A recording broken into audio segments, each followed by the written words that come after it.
the name of Almighty God. Ma changa wurade anim wabere na suase na wati empaibo na odimasi obotanso odimenaya tintimpo semere she aseda na dia jomasema no edom foforobi aye yo a ete yase mema mansaya teneka na wa janga beto ano na wa yo gwanko bea seranka onipa odene hoto ewurade so na ochenani medeye meboni didahame gwara denede memane so atire amansanina efite oye owora firise oye owora na cherene nani obite se ono oye tete name. Just put your hands together for Honorable Nkrabia Efadate. Thank you very much and God bless you.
They should declare a state of emergency. All mining should just stop now. Yes, we have to declare a state of emergency. Just as we declared lockdown during COVID, let there be a certain declaration of it. It shows seriousness. Yes, I think that national emergency be declared now and today, not tomorrow. President Akufo-Addo, stop Galamsey now! We will continue this fight and we will continue this struggle until our water bodies are protected. It is his responsibility. The people of Ghana elected him. He is currently the president of Ghana. And it is his responsibility to deal with Galamsey now.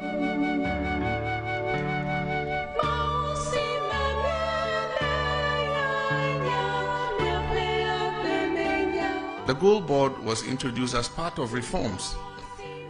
And if the Gold Board was not introduced, I mean, those who were taking the profits from the small-scale mining sector were the foreign traders who were taking that money away.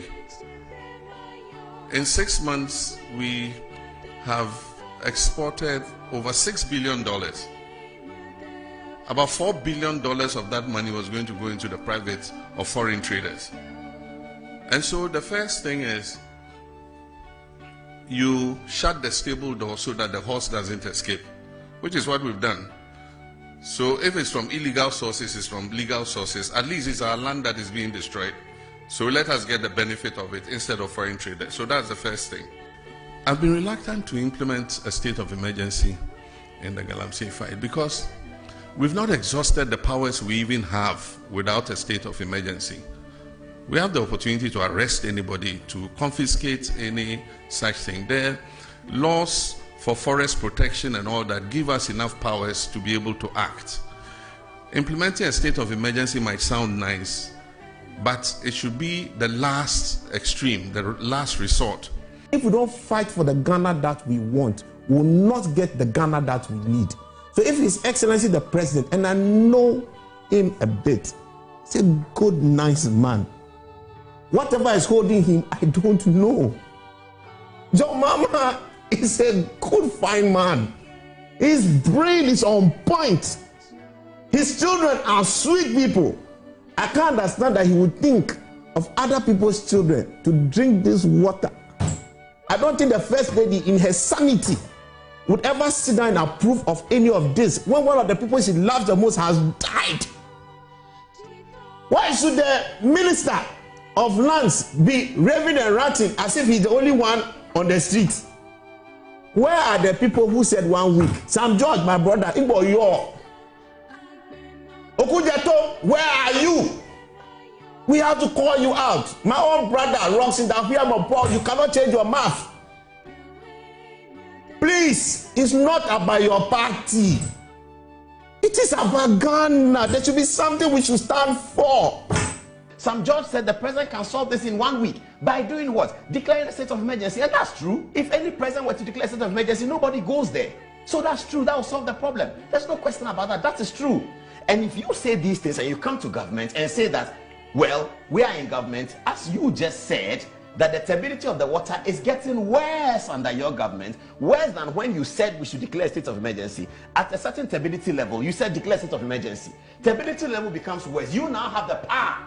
And you tell us that you don't want to declare a state of emergency, and we should listen to all this beautiful English being spoken by a lawyer, that we have done this, we have done you and this and that.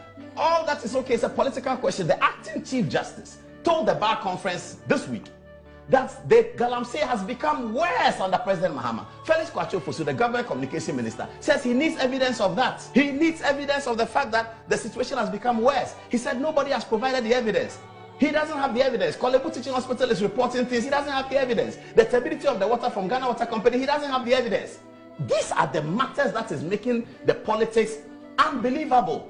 So this is the situation confronting the NDC. It is true that the state of emergency could stop Galamsey. It is true. The NDC were right in opposition, and those saying today are also right. Now this is the situation. NDC was in opposition, says that the thing is at 20%. You need to declare state of emergency, Mr. President. NDC comes to office at 60%, and they say, oh no, a state of emergency, it will come later. Galamsey, yes, own the politics. Council of State, Mr. President knows, everybody knows the kind of people who are there, that you find the people in there. The executive, they are there. Parliament, they are there. The only place where they are, in fact, even the media, some of them own the media. Yeah. Where's our hope? If Mr. President will not do it, it's okay. I'm tired. I've suffered under every government. You guys can come and punish me. It's okay. Somebody should die for something. Omani, my brother, he died for something. But his own people cannot even make what he died for even count. They are thinking that they've raised 3-something million or 6-something billion using government donations and all that blah blah blah. To use that to mask and say, I'm thinking of your family. That's the small thinking that you people have. Nothing. Small thinking. You think you give people money and that is it. It's not just for what he wants. He wants you to transform this country. That's why Omani would have been a fine president. Please, we should stand for something. If you're an NDC man and this is happening, talk to your people. Stand out. You should have honor. You can't be an MP with reasonability, with mandate, with allegiance to the Constitution of Ghana.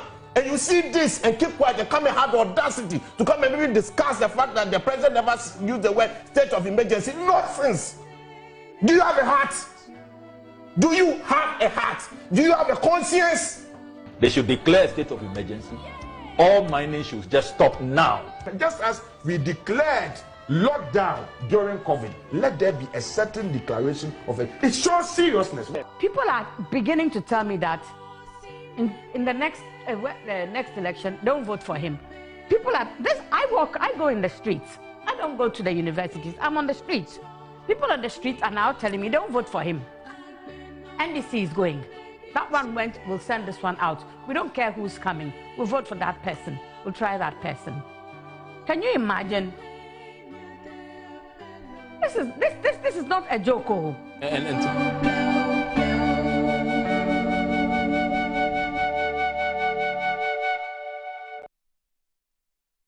We also indicated that just the same way, President J.J. Rawlings, the rich residents, when he dies, that should not revert to the children. When he died, the former First Lady was still alive. Today, she's dead. I can say on this set that we still believe that it should revert to the state or it should be given to the original owners. The house that Zanetta Rawlings lives in Zanetta should Rawlings be given to the state. Zanetta Rawlings is not destitute. You see, what is is she not good, the daughter what is of good, Fly Lieutenant Rawlings? Listen, it's not about whose daughter or whose son. Kufuor said that his children should not be destitute, and so the land should be given to them in perpetuity. Much as it is wrong, and we did indicate at that time. Some people don't remember. They thought we were just after Kufuor, we're about the right thing being done. Okay, and done so you're happy with the property of the state remaining with the president, the former president, and then in his lifetime. In his lifetime, yes. Then after him, the spouse. It that reverts to the state. You see, what about the spouse? You see, it doesn't matter about spouse. You see, if when he dies, he should go to the state. Every president retires on a salary just like judges and so on. Yeah. And they don't pay tax. Yeah. So if the good people of Ghana, who you govern during your 8 years or whatever term there, are supposed to be able to live, okay, on the salaries that you give them, and they don't retire on their salaries like you do, and their salaries are nowhere near yours, and you have health benefits, you have travel, and so on, why would they not be destitute? But your children will be destitute. It doesn't make sense to me. And so we didn't think it was right, and we cannot afford to lose our lands in perpetuity. So you are saying that you are happy to say Zanetta Rawlings should leave there? It's not about Zanetta Rawlings. It's about principles. He's a member of parliament. It doesn't matter. A member of parliament has salary. For the Osu area. The member of parliament has salary and has other benefits. I think for what Rawlings has done, it really will not fly. But you have done a lot for Ghana. So should we not as much as Rawlings. No, not as much as Rawlings. No, so you should give but not as much as Rawlings. So you give a smaller piece of land. And if there's a smaller piece of land, yes, I will deserve it. But you have property. The SFO wants to know the property. It's not SFO, it's OSP. Oh, it used to be SFO. No, SFO is Yoko.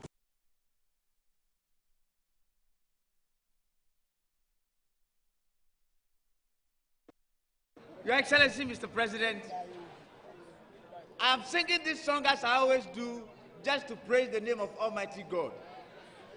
Ma chenga wurade anim wabere na suase na wati empaibo na odemasi obotanso odemenaya tintimpo semere she aseda na di ejo masema no ejo foforobi aye yo a ete yase mema mansaya teneka na wa janga beto ano na wa yo gwanko bia Sheranka onipa odene hoto ewurade so na ochenani mede ya meboni didahame gwara denede memane so atere amansanina efite oye owora firise oye owora na terene nani obite se ono oye tete name. Just put your hands together for Honorable Nkrabia Efadate. Thank you very much and God bless you.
Did you notice the MPP head office was agog with a lot of people? Good evening. Welcome to tonight's edition of Good Evening Ghana. Tonight, we continue with the politics. We have an important historical document of 5 minutes to show you about the MPP's history of electing presidential candidates. And then we go straight into that. Ejapa Mensah, former member of parliament for Sekondi, who's also the former Deputy Minister of Energy and former Minister for Tourism, is here in the studio. His agenda tonight is to explain to the delegates of the MPP and indeed the general public why people should keep faith, have confidence, and eternal trust in Alhaji Mahamudu Bawumia. Also in the studio, as we've been doing these days, ahead of the 31st January Congress is that Kweku Kwarteng, former Deputy Minister of Finance, Member of Parliament for Boise East, will also be in the studio. Former Chairman of Parliament's Finance Committee will be in the studio. His ambition tonight is to tell the delegates and indeed the general public why they should be electing Kennedy Ohene-Agyapong. Before then, though, we have a much more important personality who is not a politician. Funny Face is a comedian well known to many. Funny Face, good evening and welcome to the show. How are you doing? How are you doing? It's been a long time. My grace, it's been years. I remember the first this thing we did. We at in Zima. Oh yes. That was 2012. Yes. At Elembele constituency. Yes. I remember that. Yeah. Funny Face and I go way back, you know. Yeah. But people know you as children's president. What does that title mean? You want to run for politics in future? No, I don't. So why are you children's president? Children's president because when I started this showbiz thing from the beginning, way back 1999, Fan World started loving kids. I noticed people don't include children in most of the things in our entertainment sector. They don't really include children that much. So I decided to take it upon myself to inculcate most of my style and build my lifestyle around kids. Yes, so let's say the title children, it means a lot, and then just wanting to see the world for kids in Ghana. You like to see children doing good. Yeah. So Metro TV is going to introduce, together with Funny Face, some interesting new programs, and that's why we're having this conversation. Yeah. We're going to have first kids in sanitation. Yes. We're going to have kids in worship. Yes. And the time with the children's president. Tell us about kids in sanitation. What should viewers expect? Yes, they should expect, everything when you start the basis, when you start it small, you start when you inculcate the doctrine of they keeping their surroundings clean, they making sanitation their priority. And you start it small, they grow up with it. So we're coming up with a project to inculcate sanitation in most schools, that they should be very particular about it. They should, So what would you be doing on the TV? Bring them to the studio and be talking to them about it? No, I'll go to their schools. Oh, you are filming from the school? Yes, their schools. Okay. So yes, they'll see you arrive in the school? Yes, the children's presidents in the school? in their schools, yeah. And teaching them about sanitation? Yes. What about kids in worship? Kids in worship is more or less like we giving God the glory and thanksgiving for the fact that he has brought me back from everything I've been through. And so we, like 30,000 children at the Children's Park where I started all this thing from the year 2011, 1st July, where I recorded almost 60,000 children the first time I did the Funny Face Fan Festival. So this Kids in Worship is more or less like we come in 6 months, every 6 months to come and give God the glory for bringing me back safe. And with their parents, they will come with their parents. Myself, the kids in worship, they attend with their parents. Yes, so we worship God, we give God the glory. And that one too is another aspect of making children, inculcating the spirit of worship, into children. It doesn't really matter whether you're a Christian, your religion. So Muslim can come? Yes. Any religion can Yes, come. I'm for all kids. I'm for all children. And you're teaching them to worship God? Yes, just to praise. You can. So if you're a Muslim, you praise God in Islam. In Islam, like how you worship your God. And if you're a Christian, if you're a Buddhist, you just, one God. But the whole idea is to thank God for the children present coming back. And so somebody said I should ask you, how should parents look out? What should they look out for when it comes to mental and emotional well-being of their children? It's very, very important. You should start watching, Yes, it starts young. Mine, for instance, before going through all this thing, I trace it back to because I'm too emotional about kids. If I see people maltreating or doing anything negative to kids, it worries me a lot. So it goes way, way back. So until I lost mine, if I say I lost mine in the sense that I couldn't be with them, watching them grow, because all my life I've dedicated to people's children. You can imagine having my own daughters and I couldn't grow up with them. I couldn't handle it. You understand? And then it's so when I say it goes way back, I used to love children that much, but I did not talk to people about it. You understand? Like if going through something, some little traumas, pains, some of the things that. So when we are watching children, what should we look out for? When they are moody, moody, he's sleeping too much, he doesn't talk to anybody. They always want to be alone. When they always Is want that to not be a phase of their growing up from, some people say from age 8 to, or maybe 12 to 15, they are quiet, they like to be indoors? No, it's when it's severe. Okay. When they do it overboard. It's normal for sometimes somebody to feel like being if alone. they're 18, should we still be worried? Yes. And they are mostly alone. They always want to be indoors. Things that they used to do, they don't feel interest in doing it them again. That's a worry. So children who are lacking activity, we should be and they're extremely worried about dull. that. Yeah, and but especially with the ones who are the sanguine ones. Those who are sanguine, the extroverts, and they all of a sudden become introvert. That is a big red flag. It's a warning. You need to talk to them. Let them open up to you. Let them trust you. Because when kids will talk to you, they have to trust you. They have to have some level of trust in you before they can open up. So parents naturally need to. It's your child. You know him or her very well. So when there are some changes, you will know. So you're going to be helping parents with that as well? Yes, as well. Giving them the signs of, yes, you know. And we're going to see some of this on TV? Yes, on TV. So it's almost like a reality show? Yes. Okay, when are we starting? We're looking at in February. February on Metro TV and Original TV? Most definitely. Fantastic. Yes, fantastic. and on the 21st of February, we're doing the Kids in Worship at the Children's Park. Okay. Where it all started for me. And I remember I was telling Anthony Kwesi, that they said, don't go and cry that day. I said, I'll cry because looking at everything I've been through, I did not envisage that my life would go this way. For me to go you through. thought it was over? Myself? Yeah. Yes. At the point I thought that's it? Yes, that's it. Because even now, imagine that coming back and everything now, people going through mental challenges see me and they are proud. Yeah, you know, because they call me a psychiatric reason. They said they are doing speech and prize giving day. Psychiatric hospital? Yes, they are doing speech and prize giving day. You are the guest of honor? Yeah, I was going to be the chairman. I said, no, don't call me for such programs. They shouldn't try it again. They say, oh, no, the people are proud of you. Someone to talk to you. And they give the food to them. They say, oh, Nana, you've made us so proud. We are proud of you. Please come and lead us. I said, no, don't worry. Let me go complete the assignments. Let me go let people talk about mental health with people. You people, you are there. You understand it. You know what you are going through. Let me go educate people more about mental health. So that more don't come and join us. We can save them. Oh, and I'm just saying your alma mater. I said, listen, let me tell you something. Some words when you use is offensive. I see. What word is that? Alma mater. They are saying the psychiatrist was my alma mater. So you are alma mater. Oh, you are. Oh, I see. So anyway, they want to use every word to convince me to come. Oh, I see. I won't come. This is your alma mater. Yes, I said I won't come. It's your alma mater, but not me. Something made me come there. Yeah. What took you there is different from what brought me there. Because mine is over emotional. I was an emotional person, especially about children, and I couldn't just handle it.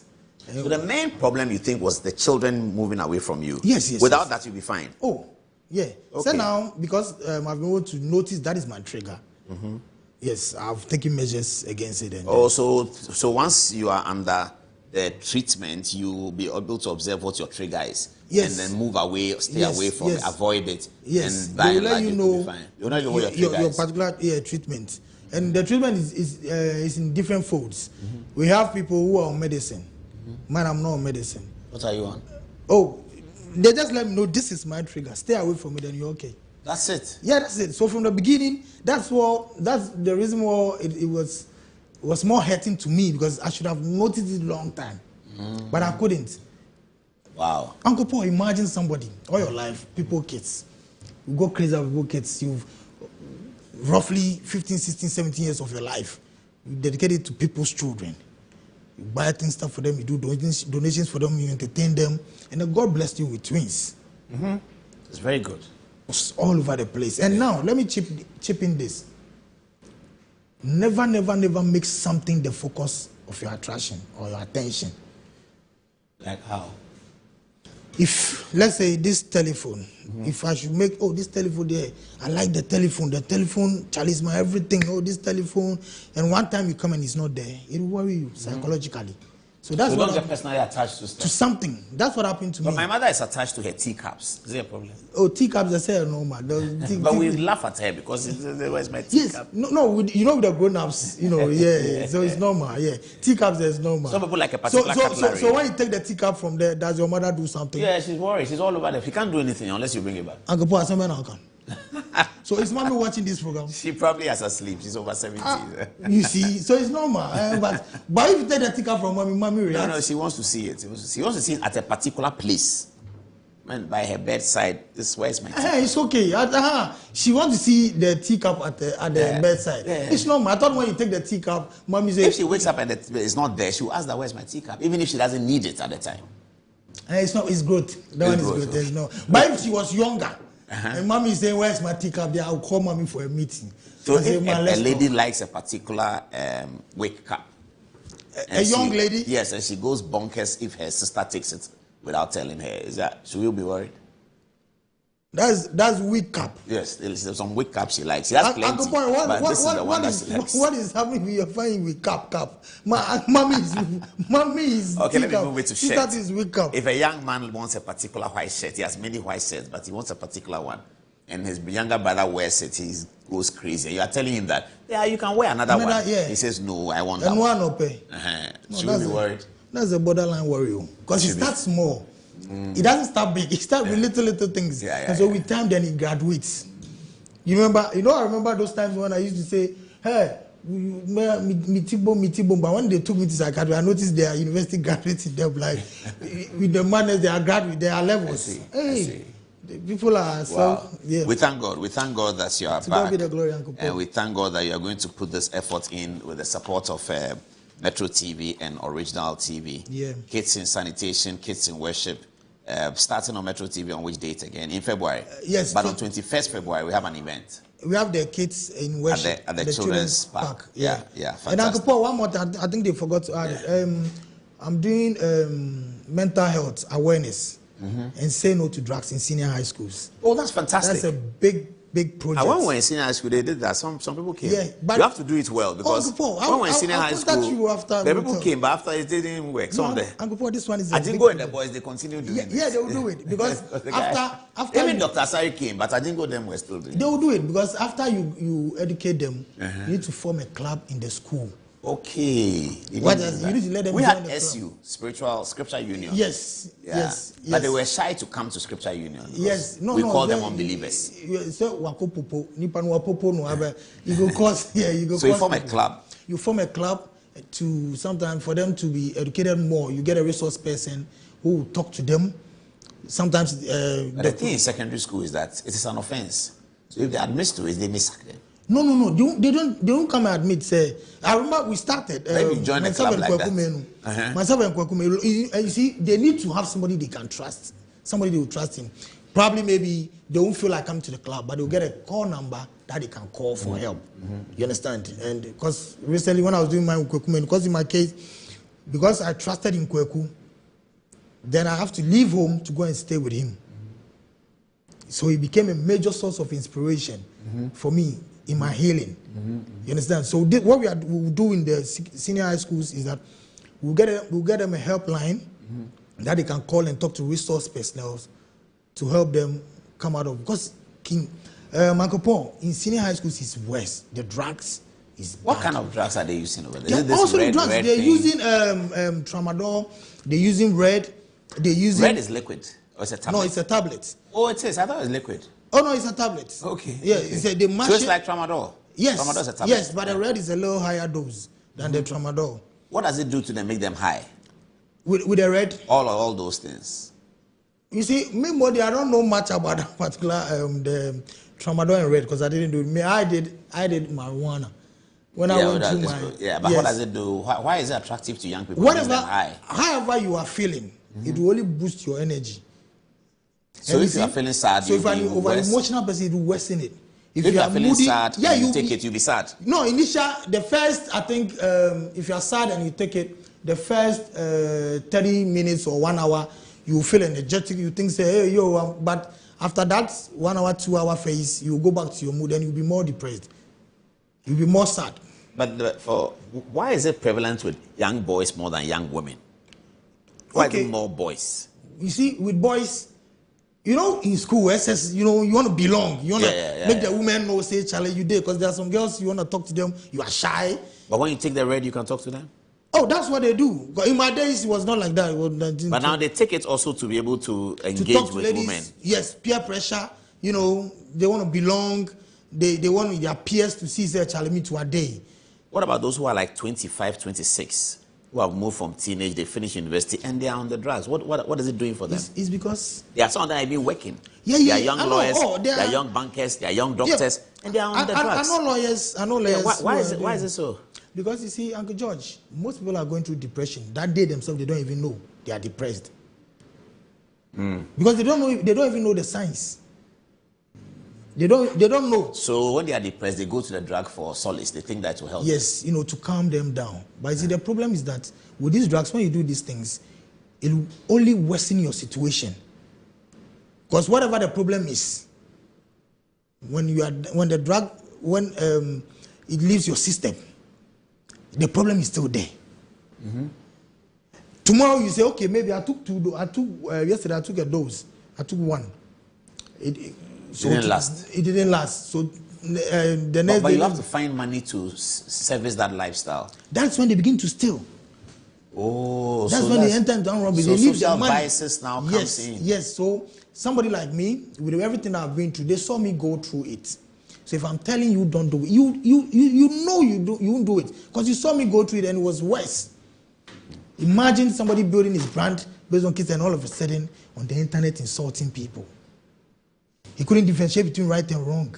It was all over the place. But to God be the glory. Thank God for grace. We love your funny face. We are so delighted. Ansba, do you have some 2 messages for him? Okay, let's see what people are saying there. Ansba, what are they saying?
The festive season is here again, and your most preferred estate partner is giving you 25% discount on land sale. Yes, for our Bronya Asase promo, Estate Masters is offering this massive discount for outright purchases. This includes free indenture, free site plan, and a free site visit. So what are you waiting for? Rush now and secure a plot of land while it is still hot. Reach out to us using the numbers below or visit our website at www.estatemastersgh.com. Estate Masters, your most preferred estate partner.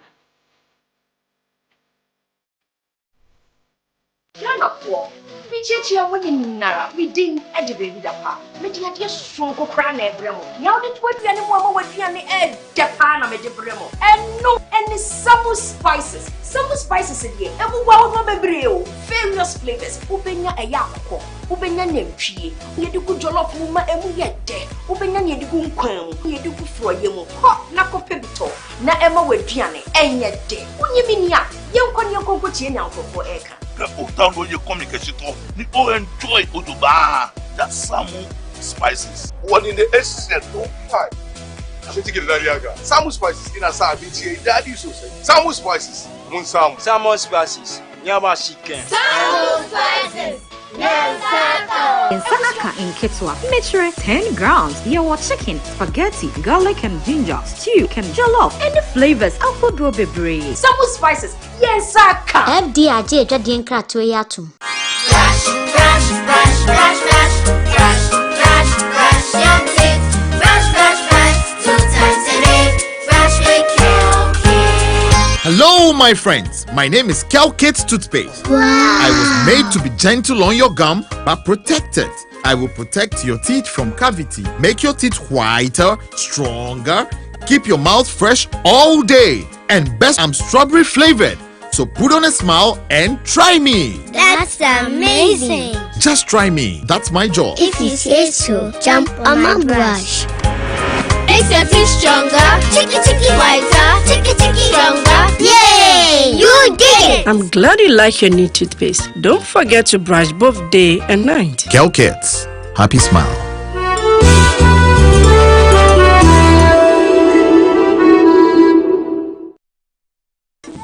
In every school, there is history.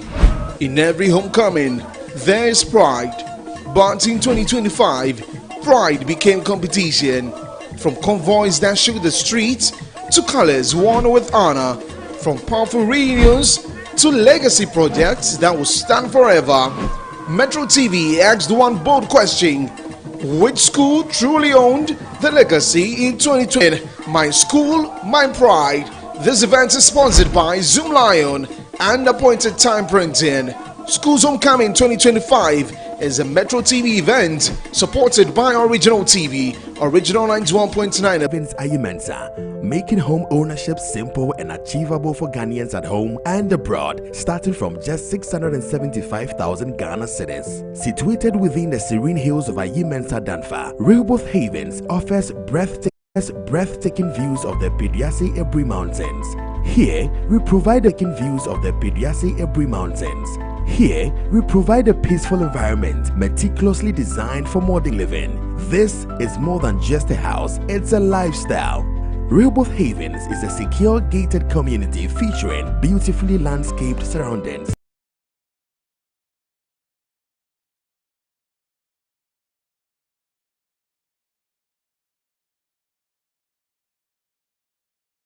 A dedicated recreational center, unmatched comfort, safety, and peace of mind. For many Ghanaians living abroad, owning a proper matched comfort, safety, and peace of mind. For many Ghanaians living abroad, owning a property back home can feel like a distant dream. At Rehoboth Havens, we believe property back home can feel like a distant dream. At Rehoboth Havens, we believe everyone deserves a place to call their own. As just 2, 3, and 4 bedroom homes, move-in ready and designed for modern living.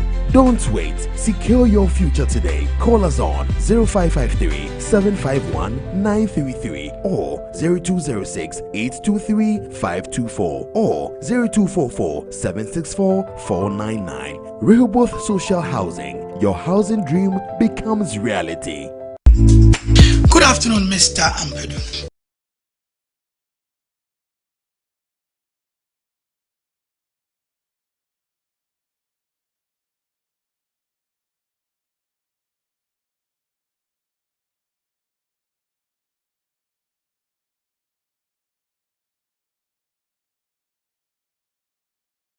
Good afternoon, Mr. Asari. How is business doing? My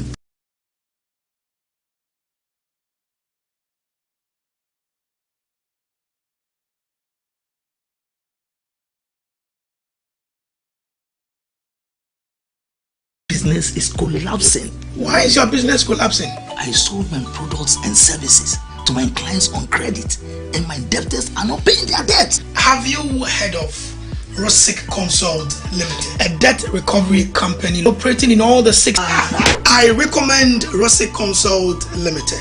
a debt recovery company to financial institutions, businessmen and businesswomen, other companies, and also individuals. Rossi Consult has 98.4% debt recovery rate. We have professional debt recovery managers. You are assured of swift debt recovery. No recovery, no commission. For Rossi Consult Limited, no more write-offs. And we pre-finance the recovery ourselves.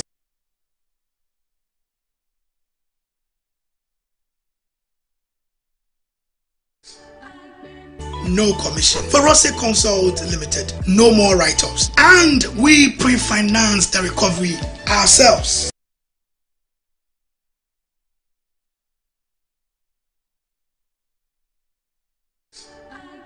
Who were taking that money away? In 6 months, we have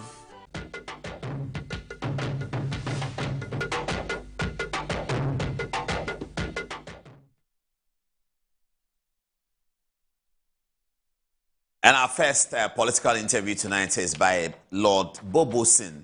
That's how I used to call him way back in Commonwealth Hall.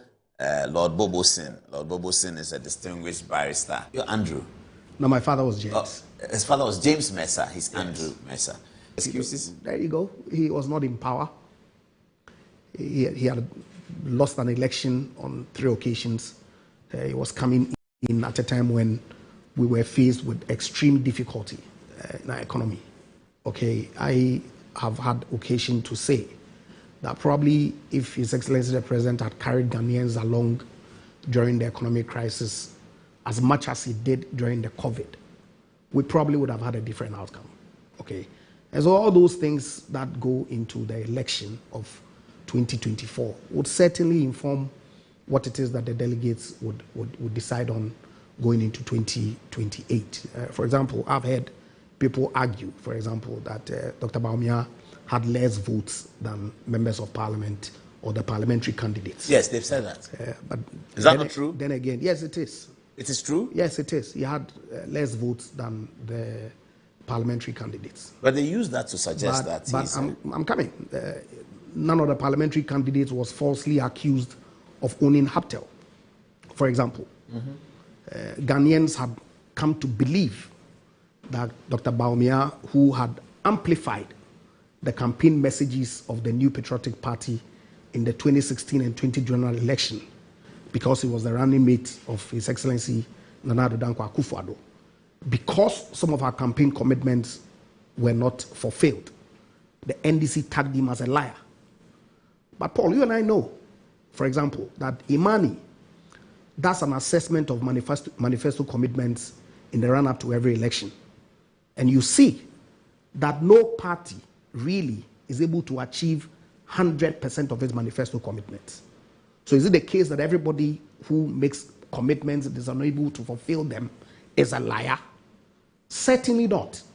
But consistently, a certain narrative was pushed by the NDC. Unfortunately, one of the aspirants, my very respected senior Santa Clausian, only 2 days ago, 3 days ago, was re-echoing those same sentiments, which was not even founded on facts, because it turned out that Dr. Bawumia had not made any such suggestion relative to Professor the Edugwahin matter, which was said by Buntumi and James Sabonso. So Ghanaians will begin to see that, so the man that we're told was a liar, really, they accused him of being a liar because the MPP, whose manifesto he amplified, was unable to achieve those manifesto commitments. The reason why they said he was a liar. I think this liar issue has to do just with the dollar. I don't think it's a manifesto. But of course, I mean, talk about the dollar situation. He said that he promised an airport in Cape Coast. Remember? Yes. That was a manifesto commitment of the MPP. Yeah, it was. We couldn't do it because you and I know the resources were limited. Certainly, you had gone into a certain debt restriction. But the markets had closed. The process started. But once COVID came in, financing was locked. Of course. And all those things, Ghanaians and the delegates have begun to see that those assertions, those accusations that were leveled, of course, only in February of 2025, we saw Haptel celebrating its 25th anniversary or so, and the key architects who tagged Dr. Bawumia as owning Haptel and was earning some amount of money for every electricity bill that you and I paid, right? Celebrating with Haptel. They came out to say that those allegations that they leveled against Dr. Bawumia. Are you referring to Sam George? Well, Sam George, my good friend Dominic Ayini was there. Attorney General. Okay. Haptel owner himself has come out very recently in an interview to say all those statements that they made were untrue.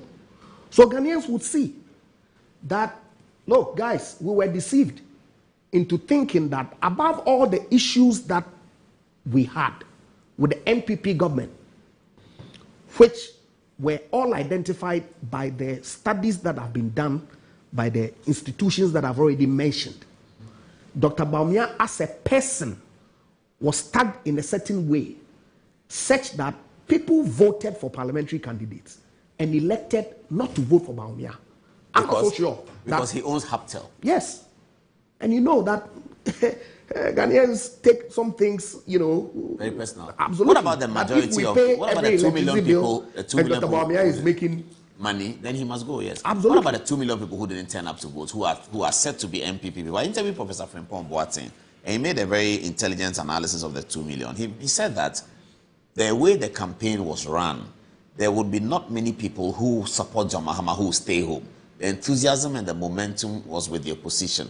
So anyone who supported John Mahama, most likely, 90% of the time will turn out to vote. Yes. Those who didn't vote were MPP people. Yes. If that number is 2 million, that's huge. Yeah, they are. And he also made the point that if the MPP had maintained its presidential votes of 2020, Bawumia would have been elected. Won the election. Because 6.7 is more than 6.5. You see? So the people who stayed at home, did they not stay at home because they were unhappy with Bawumia as a candidate? I'm not so sure they were unhappy with Bawumia as a candidate. They were unhappy with the NPP as a political party. I participated in the election. Yes, you did. I was a candidate. So if the NPP candidate was another person, will the results have been the same? I'm not so sure that the outcome would have been any different. Okay. Because we're told during the 2023 primaries that the election had been lost as far back as 2022. That was said by Kennedy. Yes. You believe that? Well, post the election and the assessment and studies that have been done, it seems to me that that statement was true. Because, look, DDEP was a key issue. That was major. It was major. But why did that not affect MPs as well? Why did that affect Bawumia more? Why do you think we had the 188 of? Yes, so we are trying to analyze the point about why MPs are doing better than Bawumia. And I'm saying that, yes, Haptel affected Bawumia only, you're right. DDP affected everybody and affected the image of the MPP as well. So it affected everyone. You are saying that that's part of the reason why many MPs I'm saying that some people just decided they were not going to vote. MPP people. How many people didn't turn up in your constituency based on your results of 2020? 6,000. 6,000 didn't turn up. 6,000 votes is what I lost. Or from what you got in 2020? 2020. How many votes did you lose by in 24? That margin? 6,000. The margin was 6,000? No, by little under 3,000. The margin between you and the NDC winner about 3,000. was less than 3,000? About 3,000. About 3,000. Yes. But your votes my from differential 2020 between 2020 and 2024 was 6,000. Yes. On the electoral roll, how many did not turn up? You know, you're expecting a certain number and a certain number turn up. Well, secondly, it's kind of fluid, right? But typically, we would have the region of some 35,000, 40,000 people voting. And consistently, MPP will get 18,000, 19,000 of those. Okay, and NDC will get 12, 11, 10,000. This time around, they got 13, and I got, I believe, 10 or so. Okay. So, so the NDC vote didn't change much. Not much. You could see. But the NPP one went down significantly. Significantly. Should we blame you, Ejapa, for that? Well, because this is a safe seat we've always won. I probably have some aspect of blame that I could take. Because we've done some work. People felt that, you were not consistently present in the constituency as you used to be in the past. It's always difficult for those of you who are of ministers. Course. So then your role at the Ministry of Energy, where Dr. Prempeh won't give you any breathing space because you need to deliver. We need to keep the lights on. We need to keep the country moving. It will take a lot of your time in Accra. That said, there was a general feeling amongst Ghanaians that NPP had, quote and unquote, disappointed them. They had so much hope in us. They feel that we did not meet their expectation. Only in the second term. This is a punishment for the second term. Absolutely.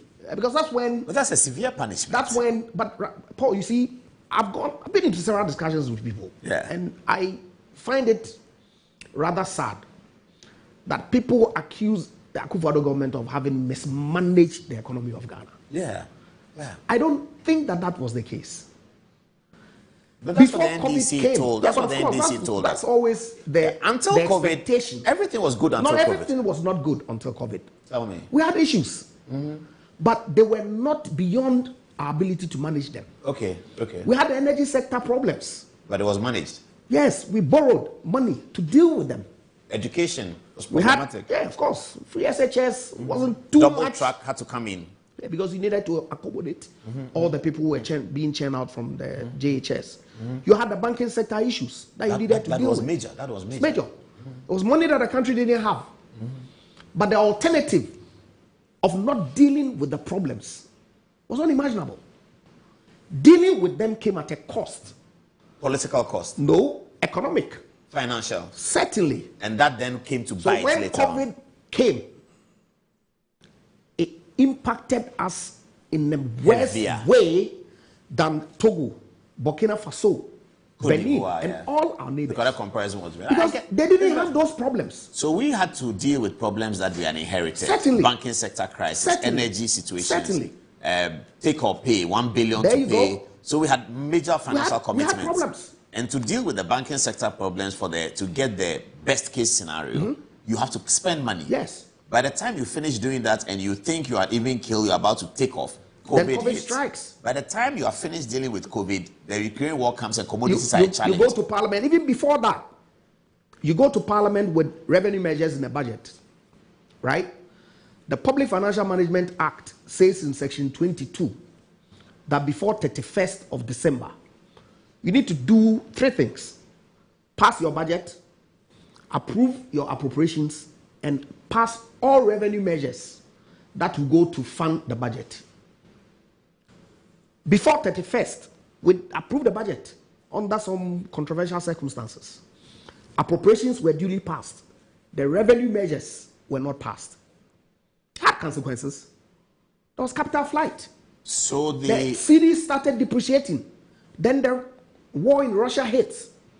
Disrupt global supply chains. So the competitiveness of the 8th Parliament in terms of its representation was a problem for the MPP. Without a doubt.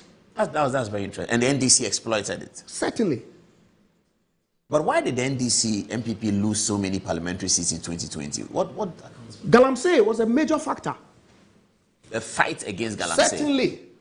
That the people were angry that you were stopping the Galamsey. Of course. And You they saw the didn't- mining communities and our friends in the NDC they exploited it. exploited it. We saw key members of the party, the NDC, on the front lines, urging the Galamseyers to vote for them. When they come, they're going to allow them to go and mine. It impacted our So electoral you voting say in that 2020. all of these problems were heaped on Muhammadu Bawumia Certainly. as the The sacrificial studies- lamb. There you go. That's why some of us support him. So he was had for breakfast, lunch, and dinner. Unfortunately. Look, Dr. Baumia's brain, his competencies, his persona, his character, his mental fortitude, his vision is not in doubt. It is well acclaimed. But there were other factors. So People you have think suggested- Bawumia stands taller than all the other candidates? Frank, Duchum, Kwabena My Japan. good friend Paul, why would I be here? They are all fine gentlemen. They've done some amazing things in their own rights, in business, in academia, okay, in the policy space, and all that. But Dr. Bawumia, it stands heads and shoulders above all of them. And I don't subscribe to the notion that was because of some Mamprusi conflict Because we lost in second D. MPP, I mean. There's no Mampusi Kusasi problem in second D. The presidential in second D. Yes, we lost. That will be the first time. And not only in second D, several other constituencies that we lost that didn't have a Mampusi Kusasi problem.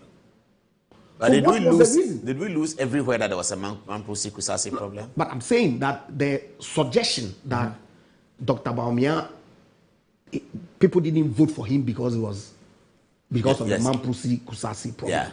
Yeah. I'm saying that it is not the case as manifested across the several other constituencies that the MPP lost. And so that cannot be a compelling reason why any of us who supported him in 2023 should change their support. Ought to change our support. So what do you say to people who have changed, like Brian Achampong, well, who were supporting Dr. Dosaya Oduchum supporting? Brian is my brother. I met with him. Yeah. When he came to second. In fact, I attended his event. Yes, I did. You'll be said to be a Brian supporter. Oh, not at all. So why did you attend the event? Of course. I mean, I was in the constituency at the time that he came. This is an internal contest. So he saw you? I sat with him together. You heard his address? Oh, yes, I did. And post that, I met with him for almost 3 hours. We sat together. What did you guys discuss in 3 hours? Brian is my brother. What did you discuss in 3 hours? Well, I said to him that, unfortunately, I cannot support him at this time. And I don't believe that Dr. Bawumia is the reason why we lost the 2024 election. And so I'm going to stick with him. That's a very open discussion. Of course. I mean, those are some of the things I like about the MPP. The frank, open discussion about I don't support you, I don't support you.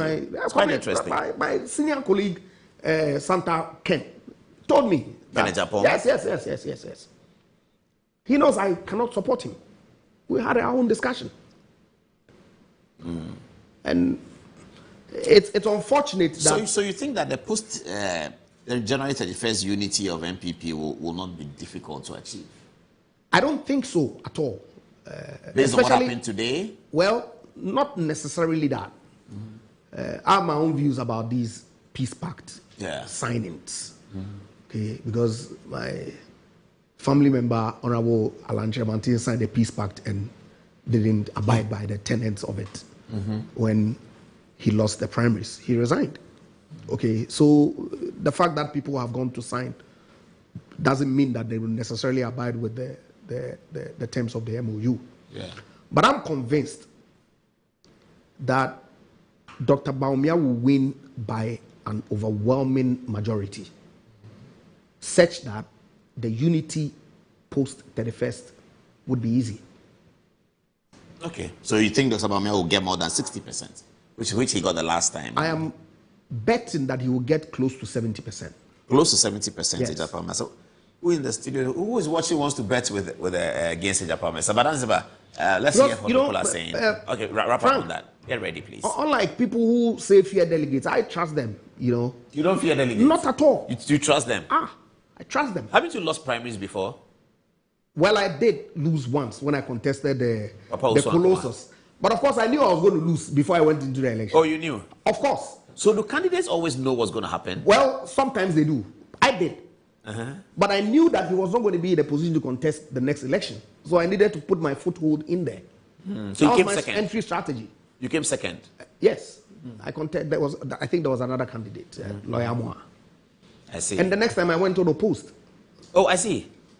So that's it. So I'm very clear in my mind. And I trust the delegates that they know the issues. They appreciate all the nuances that are associated with our political terrain. They've weighed all the candidates. They've listened to all of them. Dr. Bawumia's message to the people of Ghana and to the delegates resonates very well with them. His ideas are tested. They've generated jobs. I'm not so sure whether individual finances can build states. It's vision, it's ideas, it's wherewithal.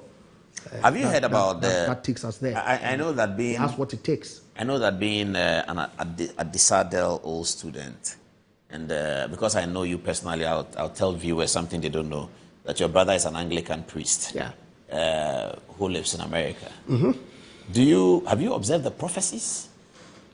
Yes, I have. There are major prophecies against the victory of Muhammadu Bawumia. There are major prophecies Bernard L. Bernard Nelson Eshen. They are, who is also from Segenita, right? Yes, he is from Segenita. And there are major prophecies for Dr. Bawumia. Does it concern you at all that there's prophecy from Nelson Eshen that Bawumia will lose? Not at all. Last Sunday he said God has told him that Kennedy Japan was going to get 52%. Muhammadu Bawumia will get 38%. Brian Achampong will get 9%. And the rest will have 1%. He said God said to him. You don't know what God has told me. Tell us. Or the fact that I haven't opened the church doesn't mean that God doesn't speak to me. No, God speaks to all people. God speaks to all of us. Yes, he does. And I believe that my position, is founded on the fact that I've also done some deep introspection. And I've come to the conclusion that I have, that Dr. Babu Bawumia offers us, NPP, as a political party, the best chance of winning the 2028 general election and coming back to power. So the prophets, I respect them a lot, but their views are their views. Mine is mine. Text messages from Anziba. What are people saying? Thank you very much, Paul. Coming from Lawrence, he says, Paul, this man you're interviewing is really brilliant. My greetings to him. Karim Buhari says, DMB all the way. Eli Obama Tamale says, good evening, Mr. Paul. As an MPP member, I was thrilled to see all 5 candidates signing the Peace Pact today. Dr. Bawumia will be endorsed on the 31st as our 2028 presidential candidate, and I hope all candidates will adhere to and respect the agreement signed so that we can all unite after the 31st election to fight the NDC. Master Planner from Kintapo says, Policy Analyst, Aka 9 pay, 9 days more to go and 9% more for Dr. Bawumia to be the next president of Ghana in 2029, inshallah. I am a delegate and I will vote for Dr. Bawumia, number 3 on the ballot. Greetings to George Kwating Adenta, Solid DMB campaign team member. Opposite Ceci says, DMB must win with a commanding lead. His victory will show that the NPP is not only for the rich, but for the ordinary people like you and me who have the capacity to lead. It will also prove that the NPP has not used and dumped the North, that the North matters and belongs. That is why we must stand together to elect DMB as our flag bearer today and president for tomorrow, for Ghana's tomorrow. Mercy Ejukum says, Bawumia has been vindicated. The NDC branded him a liar without any evidence and campaigned vigorously without it.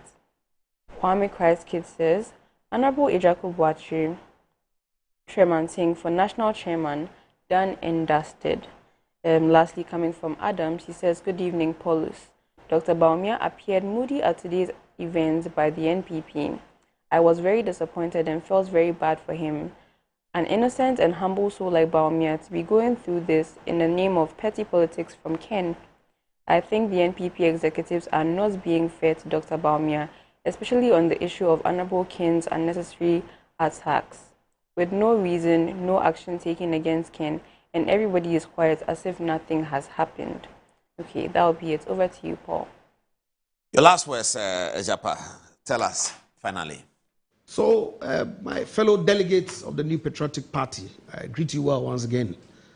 Like I indicated, I have confidence in you that you do the needful and support His Excellency Dr. Mahmoud Bawumia so that we can all together work to ensure that the NPP returns to power in 2028.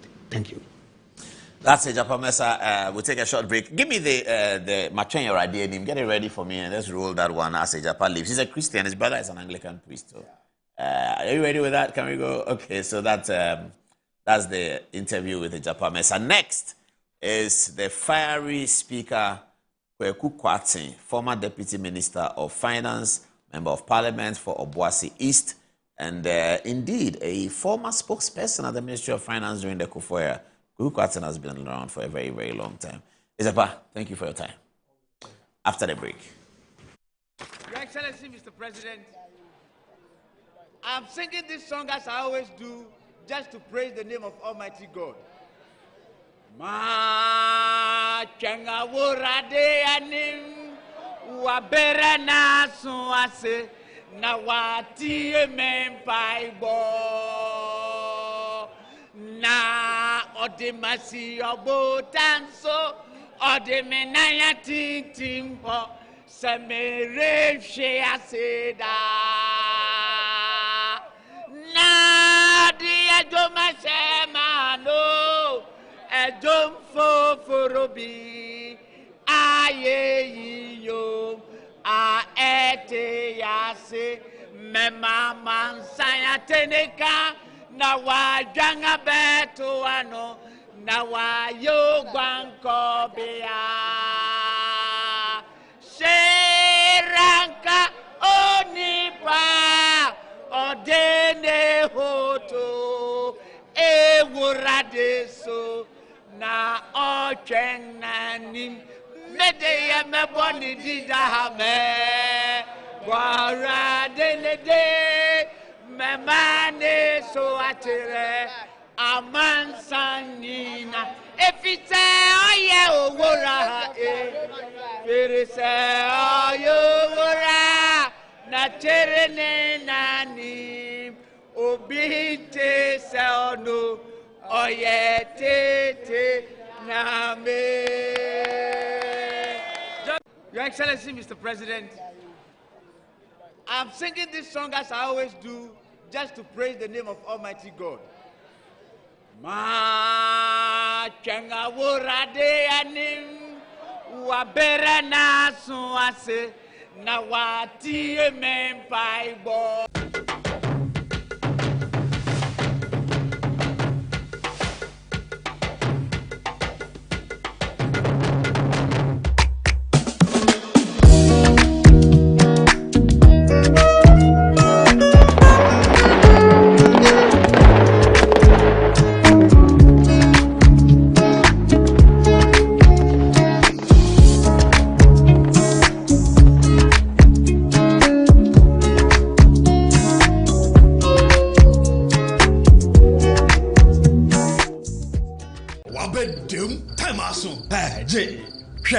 Watch it, not learning. Missy, watch and learn. Makwema besisia. Abozing. I can say no ya konati and the more drink woman. Hey, but I didn't mean. Oh, sorry. She knew her old dish. Eji, Dabio, baby womb. Ready? Hey, baby womb. Ah, Aji, I'll cause some discomfort.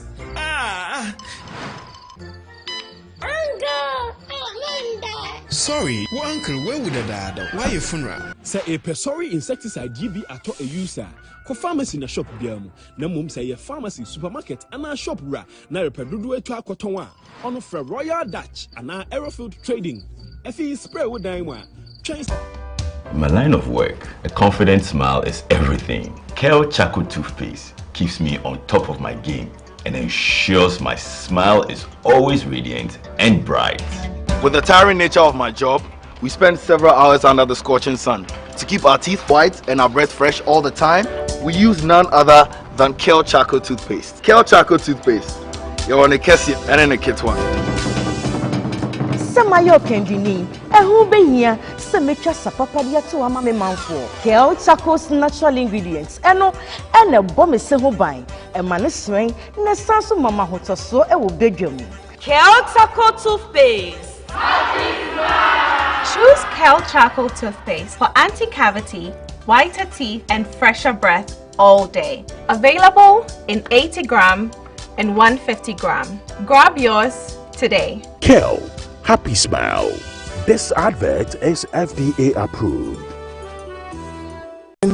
Chicken, cow and chicken. He's back again, children. The children president is back. And I'm back for good. To God be the glory. Guess what? Now on Original TV and Metro TV.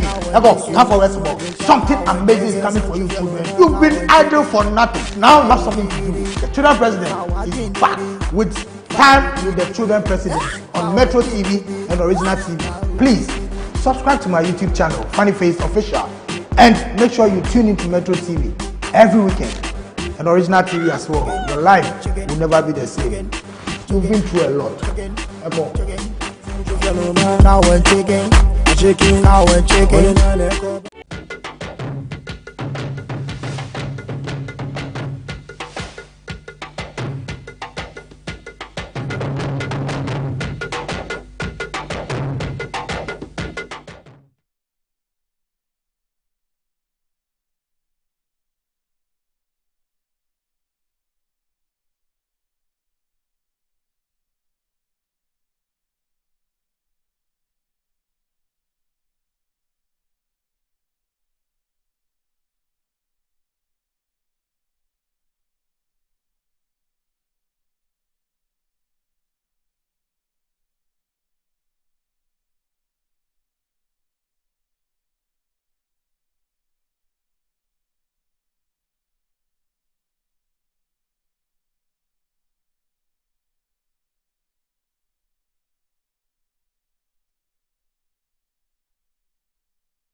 Welcome again to Good Evening Ghana. It's always a pleasure. And Kweku Kwate is here. Good evening, sir. It's a pleasure. It's a pleasure here. I've known Kweku Kwate for many, many years. When Asafo Mafo was Minister at Finance, he was a spokesperson over there.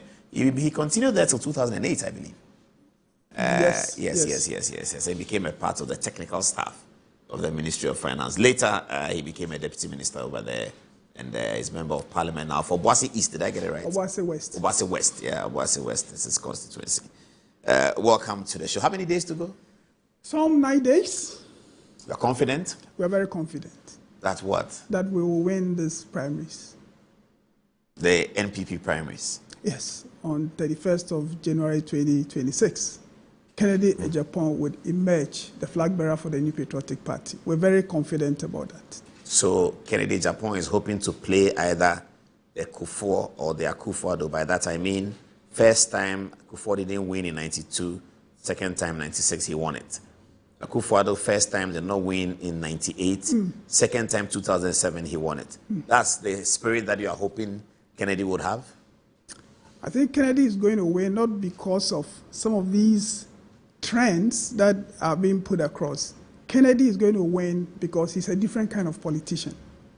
Kennedy would win because people realize that the kind of political leadership we have had in this country post-independence has been sloppy, in my view.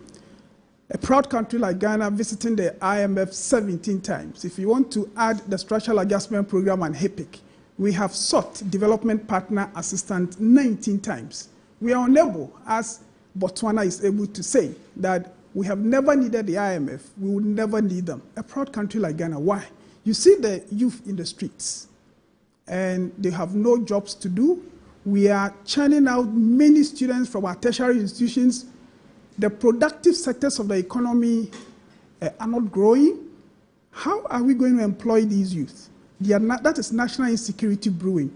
People understand that, and they're looking for a different kind of leadership that would fix the wrongs of the past and set Ghana on a path to a better future. That is why we think Kennedy Agyapong is going to win, because he's an unconventional, a different kind of politician. Different doesn't mean capable to achieve all these things you are talking about. Different in terms of its honest and brutal expressions. Does it translate to creativity to be able to achieve these things you are saying? And we've had very brilliant politicians throughout our time. Yeah. We've had Professor Mills, we have Dr. Kwesi Botwe, Richard Kwame Pipra. They've all been part of this. Brilliant people like you have been at the Ministry of Finance. We had a Ministry of Finance with you, Kweku Kwate, fantastic as you are, with Charles Edu Boahin, who had been trained in chemistry and later is an investment banker, with Ken Ofori-Atta, who was a World Economic Forum nominee and had worked with Data Bank and had been thought to be $100 million worth before he became finance minister in 2016. He had taken over enterprise insurance. Yeah, there were examples for us to see that this is a group that we can trust. It didn't work. The caliber of people at the Ministry of Finance during the Akufo-Addo era, the first term, cannot be compared to Kennedy Agyapong in terms of your economics and investment banking. If you guys, you say you were not able to achieve, is Kennedy Agyapong going to achieve? That is precisely the point. You see, when you mention the professor, Harvard trained, it is because wrongly we have been associating effective leadership with these kinds of things. Those who put on beautiful suits, designer suits, those who speak excellent English, those with accolades, professor, doctor. We have been trying that since independence. It has not worked. Kennedy is not just different. You can see from the way he has conducted his personal business what he's capable of doing for all of us as a people. Look, Ghana has come to a point where indiscipline by the political elite, which of course then gets into the general population, is drawing us back. You need somebody to crack the whip. You need a tough man who has what it takes to confront the dark forces that keep this country back and to set this country on a better path. I think it is Kennedy Agyapong who has the character to do that. I have said this again and again, I'll repeat it now. Paul, we are sick and tired of the timid, suit-wearing, English-speaking politicians. Timid? When I say timid, in the face of things that must be fixed, you see politicians unwilling to act because we will lose votes. That we construct roads today, and you see people selling in the middle of the roads, selling kelewele, frying kelewele in the middle of the road. And why do politicians not want to act? If you act, you would lose votes. And that is how we've been sending this country back. Our debts keep rising. Look, we need somebody to pull the brakes. We need somebody to disinfect the political space. And it's Kennedy Agyapong that has the character to do this well. That's complicated. The MPP government, which has just ended, including your time, touts itself with achieving a lot. During the time that you were at Ministry of Finance, there was a lot of control over inflation. In 2018, 2019, it was doing well. Your boss, Finance Minister Ken Ofori-Atta, was twice nominated as the African Finance Minister of the Year. So surely it wasn't that bad. Was it? Well, so long as you look at the path we have been walking as a country, then of course, you look at who got accolades as the best, so and so, who did all that. So long as you restrict us to that path, the path that is leading us to nowhere, you can always find people along that wrong path who may have done some admirable things. What I am saying is that that path has been leading us to nowhere. There has to be a radical shift in the way we provide political leadership. And I am saying that we must abandon that path and be hands-on, fix problems, and have the courage to confront the polarization of our governance and all the wrong things, some of which are becoming normal today, unless you find a disruptor who can disrupt this disturbing status quo, this damaging status quo. Ghana would continue visiting the IMF. A time is going to come when the youth will rise against political leadership, and the consequences might not be good. If not for anything at all, we remember 1979.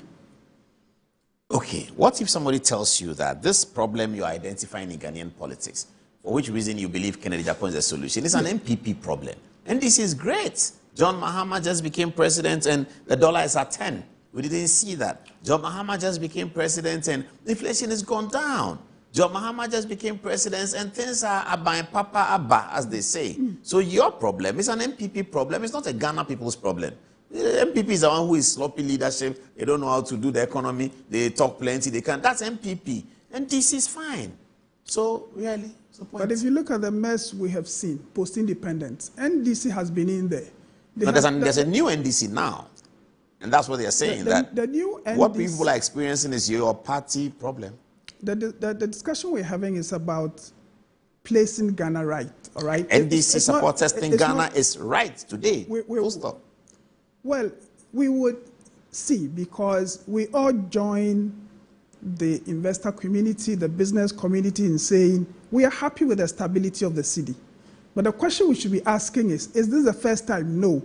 Therefore, to be confident that indeed the stability of the city has come to stay, we need to see the underlying reforms that have made this possible. If we can't see any, then there's a temptation to say that the stability is just as we have seen in the past under many governments. Short-lived, the slightest shock comes and we go collapsing to the floor. We need to see the reforms. You see, to get your city stable, you need to control your expenditure and you need to up your revenues, fundamentally. Now, to do that, you need reform in both revenue and expenditure. What are the expenditure reforms? If you look at the expenditure, the over-expenditures that have been leading us to the development partners and to the borrowing, the big items there, wages, where are the reforms to deal with those items? Now, if you're not dealing with that, then the city stability we are seeing is just as we have seen in the past. Short-lived, not supported by any strong actions beneath, and that is what I call timid leadership. The leadership that is afraid to do the heavy lifting. Leadership that does not have the courage to disturb what they came to meet. So long as we continue along that path, we're going nowhere. What should be disturbed? You said to disturb what they came to meet. What's something like what? For instance, our procurement regime would have to be reformed radically. We have a procurement law, no, we have which we brag about. Yes. It's a source of our national democratic pride that Ghana has a procurement law. We do. And that law said that by default, all right, we should procure things through competitive tendering. So by default, as we do when we go to the market, you ask from different places, and then you see the one that is cheapest, and that is most quality, and that is what you buy. What do we see? Look at all the major projects we have in this country. They are so sourced. Why? Why are we afraid to put it out there and say, those who can do it, come? That regime will have to be reformed. You think it's corruption? It is. So you're asking for an amendment of the procurement law? It is not just to an remove amendment. sole You sourcing. need a precedent that can tell the people at the Public Procurement Authority that don't pass these sole sourcing, these sole source contracts. Don't pass them. And let the people sitting at the Public Procurement Authority say that if we deny approval for this sole sourcing, my president would back me. That is all you need. You do not need the man himself to be sitting there. Once the people at the procurement authority are confident that this is a president who is no nonsense, this is a president who wants to walk a truthful path, and Kennedy Agyapong has demonstrated to those of us around him that he really would be truthful in government. And the kind of upfront commentary on issues, some of the things that the excesses of which we complain about, some of us think that it is precisely that kind of ruthless, saying it as it is attitude that we need in our political space. It has been lacking for so long. And for me, Kennedy Agyapong is a refreshing change. We need to give him the chance. Paul, you see, people like Kennedy, they come once in a while. They come once. You don't have them every time in politics. If you are lucky in your generation, you have one, you grab him or her. Who is the nearest to Kennedy in the presidents that Ghana have had in this radical point that you make, even including the cool ladies? When you say nearest, I think, as Kennedy Agyapong himself has indicated, that Osajifo Dr. Kwame Nkrumah is his role model. I also feel the same way, and I think that whilst the founders of my tradition were eager to get independence, as a result of which they invited Kwame Nkrumah to come and support.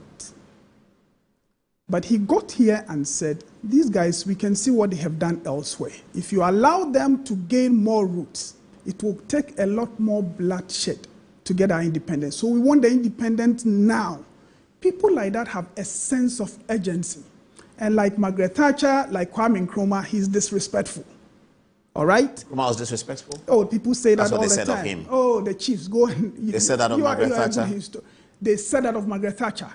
She came to disturb what the conservatives had known to be their kind of politics. The point I'm making is that this. She led them for a glorious long time. Still the record. And yes, 11 years, and she did a lot. The modern Britain we see today is built on her efforts. Look, Lee Kuan Yew, Singapore, cast in the same mold. Those no-nonsense people who want to be true to the issues and do away with all the titles and the big suits and the good English. And today, you have a senior politician saying that, can you imagine Kennedy Agyapong being your president? What kind of English would he speak at the United Nations? When you start hearing that, you know that the political elite has lost its way. And it is a reason we need somebody like Kennedy Agyapong to disrupt this concept and unhelpful status quo, and to place Ghana on a path that would give us some hope that tomorrow will be better than yesterday.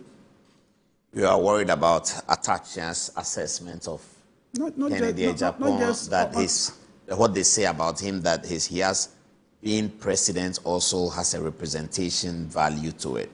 And you're not president of Ghana to work with only Ghanaians. You are president of Ghana to represent Ghana abroad. Yes. These days, when we have a super globalized world, who you are as a president of a country is very important. Yeah. Or Kagame has done something great, they say, for Rwanda. He carries a certain imagery of himself. Yes. General Obasanjo has done great things for Nigeria. He carries a certain image. Thabo Mbeki, South Africa, carries a certain image. We know of John Kufuor, of course, Nana Akufo-Addo, Flight Lieutenant Rawlings. They have all formed in our head, or gotten us to form in our head, what a president is like. So for some of you who are politicians, most of you have that story. By the time you were 12 years, your uncle said, Akolawe will be the president. Because it's the image. At 12 years, you haven't done anything. Nobody knows your capability. But when they say, Akolawe will be the president, it is the way you carry yourself at age 12. You like to tuck in your shirts. You like to do, say, oh, wait, you're a president. So we have the image of president. The context is that Kennedy Ohene Japan does not fit that image. Is that a problem? Is it a plus? Is it a minus? How do you deal with it?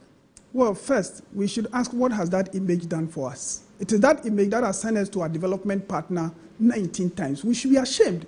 We should not even list those things as our values, because when your values are not leading you anywhere, you should ditch them. And that is what we are inviting the delegates to do on this occasion. That if you're going to measure Kennedy by the unhelpful measurements we have used in the past and gotten the poor outcomes we have today, then you're doing the same thing and hoping you will get different outcomes. So we are asking the delegates to do something different. That's my first response to you. But the second, look, I have attended many international conferences. China, they come, they never speak. Who doesn't speak? China. They come for these international conferences and you see their representatives taking notes. They take notes, they go back to their country and they're developing their country. We must begin to debrief ourselves of this. We want a president that can go to the United Nations. That plenty talking at the United Nations, at these what do they do for us? Ghana, when there's a conference, when there's an international conference, be it on environment, we send 300 delegates.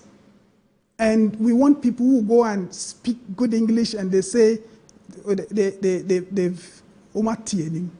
are making Ghana look good. What is looking good when your youth can't get jobs to do? So when we go and the youth, if you ask our youth, what do you want from your president? They are not going to say we need a president who fits a certain persona, who they will tell you that we want a president who will give us jobs. And it is the reason Kennedy, I think, is winning these primaries. When we are engaging with the delegates, the sense we get is that this president would be different. Plus, because we don't have a lot of time, let me add this. See, the NPP went to the 2024 elections, and I agree with the points many have made, that you cannot blame Dr. Bawumia alone for her defeat. We went in as a political party, as a government, and lost badly. Now, we are going into the next election. We need to convince the Ghanaian electorate that the NPP you got angry with in the 2024 elections is gone. This is a brand new NPP. We have changed our message, and I don't buy a lot of the messages we took into the last election. We have changed those messages. We have changed the leadership. This is a different kind of NPP. So forget about the anger you developed against us in 2024 and vote for us this time. NPP needs to go into the next election with that kind of message. If we're going to go with the same things and keep saying the same thing, that we did well, but for COVID and the Russian-Ukraine war, we did well, and people can't find jobs to do, their sense then is that, it's going to be much of the same thing. They won't vote for us. That is why we think we need to change our flag bearer. We need to change our message. We need to go out there and tell the Ghanaians that the political elite has failed, that we lost our calling. We are beginning to put value on unnecessary things, and that give us the chance to reset Ghana's politics. I think that is a message we should take into the next election, and to be effective at that, it has to be Kennedy Japan. Nobody can do it better than he can. So when you say that we have to have a new NPP to the people, your competitor is still John Dramani Mahama. You are suggesting to us that the things that John Mahama has done over the last year, for which reason he's being talked of as a savior, are things we have seen before. And you are right, because there was an argument on Facebook about the price of petrol these days. And the NDC said petrol is now at 9 cedi, 9.99. 9 cedis 99 pesos in some places for a liter. And that is the best that has happened. Then somebody in NPP said, no, check 2022 GOIL. Yes. So I decided to call GOIL. Okay. And they confirmed that in 2022, they sold petrol at 9 cedi 1 peso at 9.1. It's now 9.9. Now I looked at August 2022 to August 2024. It's only 2 years. And so by August 2024, everyone had forgotten what happened in August 2022, and they voted massively against the NPP. I've been looking at all of those things. Now, so is it not the case that some propaganda and the circumstances of the day made it impossible for any candidate of most of the political parties in government at the time in the world to win any election? In America, the most oiled political machine is the Democratic machine. They were blown away. It was so bad that they did a historic thing by changing the candidate just few months to the election. The candidate, sitting president candidate, was changed because they were concerned about this problem. They oiled the electoral machine and they were beaten to smithereens by a man they thought had been killed politically. Donald Trump had won election and had been bastardized through COVID, and he was in court for perjury and all kinds of things. But the Democratic Party suffered that defeat. In England, the powerful conservatives who have been in power for that long. Can I interrupt you, Paul? I know where you're going. Yeah, so I'm saying that the NPP that was marked black was part of circumstances of a fallen ruling parties across the world. Now that that is over, and now that people are going to have a better look at it, and are seeing that, oh, well, some of the things that were said were obviously not true, don't you think that the NPP need not change anything, but to focus on what they are focusing on, stand where they are, stand by the work you did at the Ministry of Finance, stand by one district, one factory, which has been abandoned, but there are factories there, stand by the policy of free education, which will benefit Ghanaians, stand by the policy of digitalization, and Ghanaians will see, because if you look at an equation which you are familiar with, the constant and the variable, let the MPP be the constant, and let the variables indicate that the constant is a very principled party. Don't you think that's a better way to go? That's another way of suggesting that the Ghanaians who voted in 2024 were unreasonable. This is it.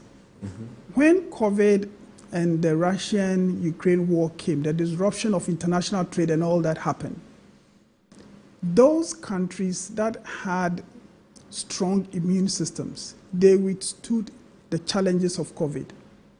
Like COVID itself, individuals who had underlying conditions suffered badly. Those who were strong would have been affected somewhat, but in the end, they withstood it better. The truth of the matter is this: because we have been overspending our means and borrowing and going to the IMF, the fundamentals were weak. And they were not just, they were weak not just under the Nana Addo administration. Even the period before, indeed, when in 2017 we came into office, the country was in an IMF program. So let's not get anywhere close to saying that we should do the same things and go to the IMF every 3 years and a half. They're not going to the IMF, but the image of the NPP. But the image of the NPP is linked to our ability to tell Ghanaians that the failures of the past will be corrected. And I'm saying that those failures, the things we have been doing wrong in politics, some of which are becoming normal, will have to be disrupted. And if we can send that message, then Ghanaians will know that when we say these guys, we have the men, indeed they have the men. We are never going to say anything convincing to the Ghanaian electorate if it is business as usual. After all, the cycle is 8 years, 8 years. We want to come into power after just 4 years going into opposition. What are we doing different? And people want to repeat the same old things we've been doing in the past, and instead of telling us what the NPP would do, how we should choose leaders who help the NPP to fix the problems that people are worried about, then we go to slogans and say everybody goes, and it turns into some game, numbers, and it irritates some of us. Look, we have a real job to do. And let me tell you something about President Mahamat's administration.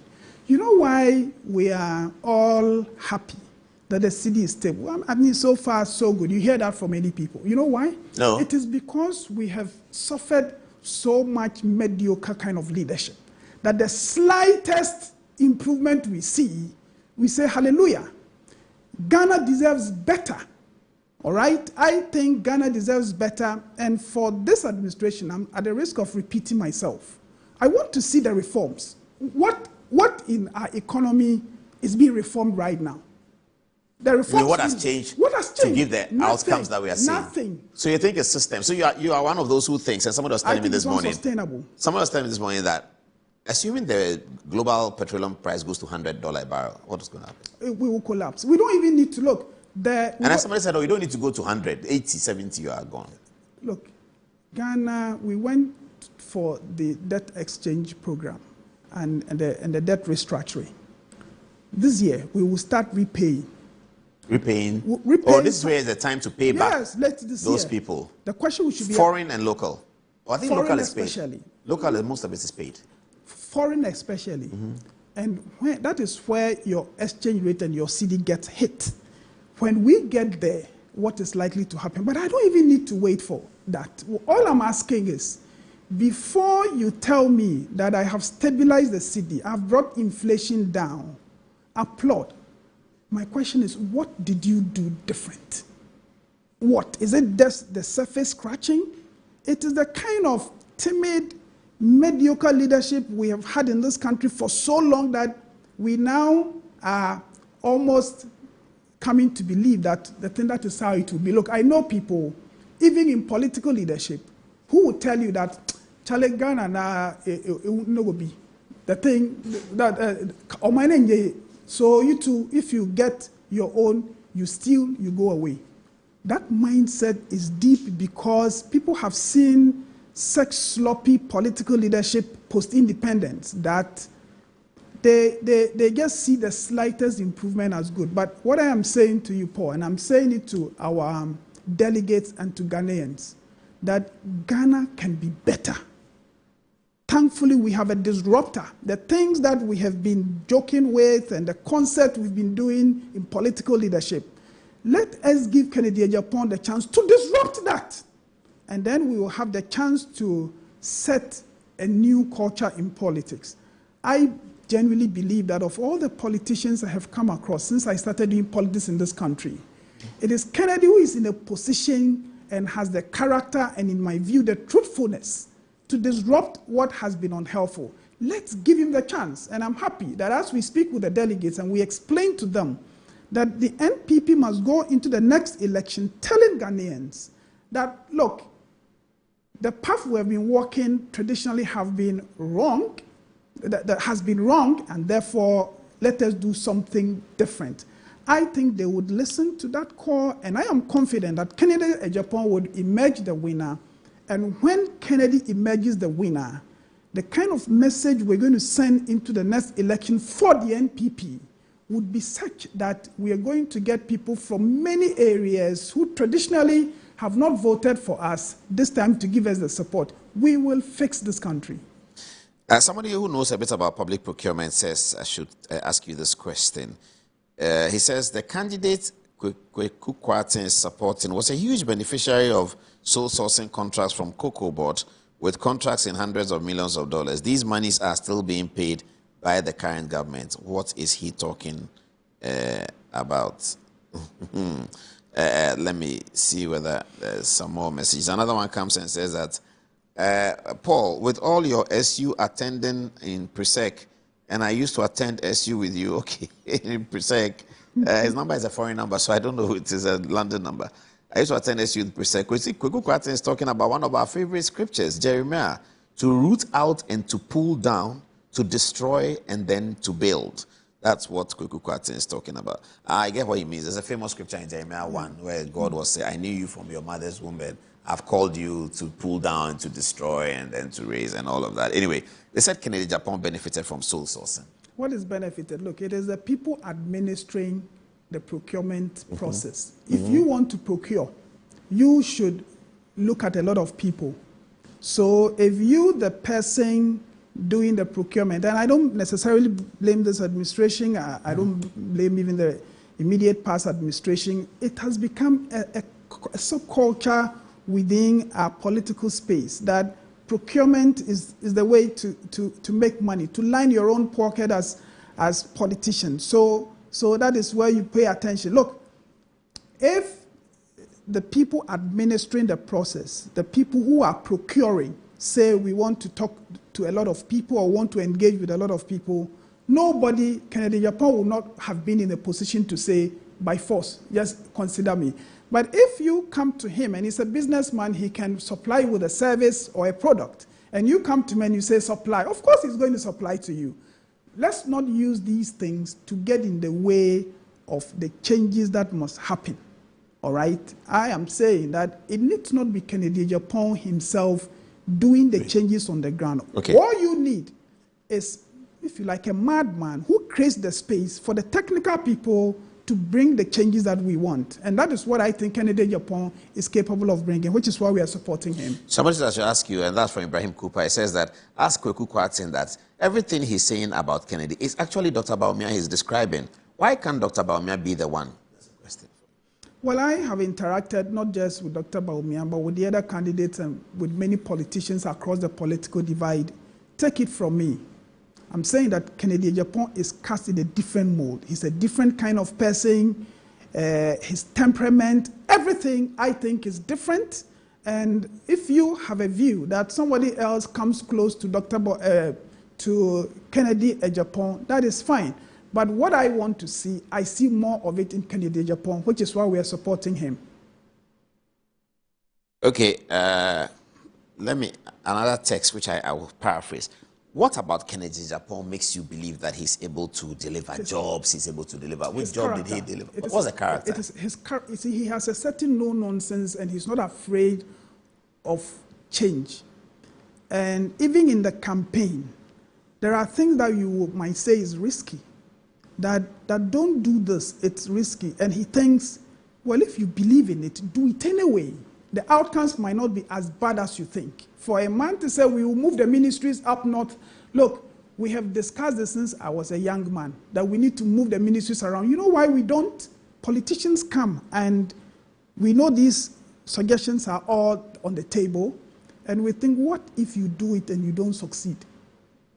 What if you do it but there's not, in the history of the Fourth Republic, there are not many bolder efforts like establishing a national health insurance and establishing a free education. These are very bold, huge one. Kufuor did it.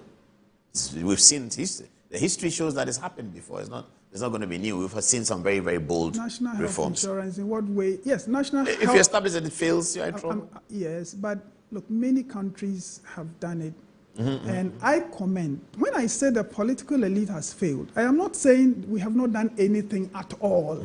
We have done some good things, but the good things we have done are not sufficient to meet the challenges that we have as a country. Population So size we and should all that. up our game. If national health insurance was bold and good, we should do that in many areas. In industry, if we want to create an environment for businesses to thrive, let us see the bold initiative close to national health insurance.